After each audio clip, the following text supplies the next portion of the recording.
KTN News. Business people are still counting heavy losses following yesterday's protest as police engaged youth in running battles. In some parts of Nairobi, demonstrators vandalized and looted property running into millions of shillings. At the Mwindimosi supermarket located in Tasia, Embakasi, for example, mobs had a field day looting items like TVs, refrigerators, and even foodstuff. And as Willie Lusigi now reports, only 4 suspects have been arrested so far in connection with the looting.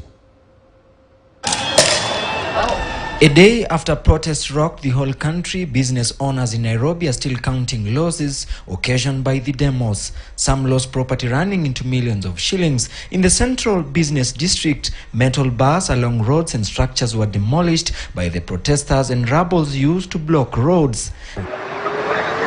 The railway corporation was not spared either, with a newly constructed commuter train station broken into and fences pulled down.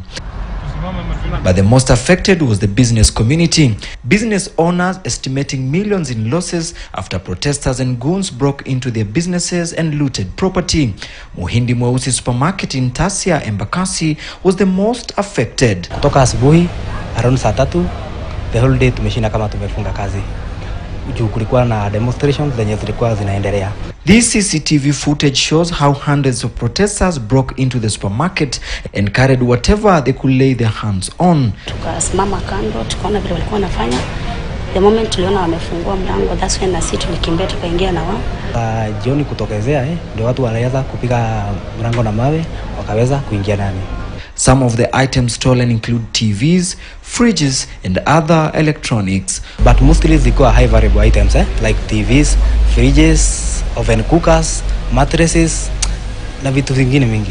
Owners of the supermarket estimate that they lost property worth 20 million shillings. According to the police, 4 suspects were arrested in connection with the looting. Tuko na staff around 60 wanatutegemea, na sasa unaona losses imekuwa mingi. So chenye tunaambia serikali ya Kenya ni at least watu protect, kwa maana hapa ndio watu wanakula, wanalipa rent na bado wanatoa ushuru hapa. The business community has asked the government to end the protests or provide free security. Wasa kuumia, wengine waliturusha mawe na mawe tulipata, kama mimi nilipata mguu, niweza kugongwa nikafura mguu. Things go like this, tutaenda up na hasara kubwa sana. After massive protests were witnessed across the country in regard to Azimio la Umoja, as Kenyans protested on what they are terming as a high cost of living, many business people are now counting losses after protesters vandalized businesses such as this one, which is known as Mwindimosi supermarket in Embakasi, where the owner now has lost millions of shillings. Kenyans are calling for peace, but they are also calling for the government to implement measures to safeguard business people during the protest. Willie Lusigi, KTN News, Mwindimosi supermarket in Nairobi, Embakasi. Thank you, Willie.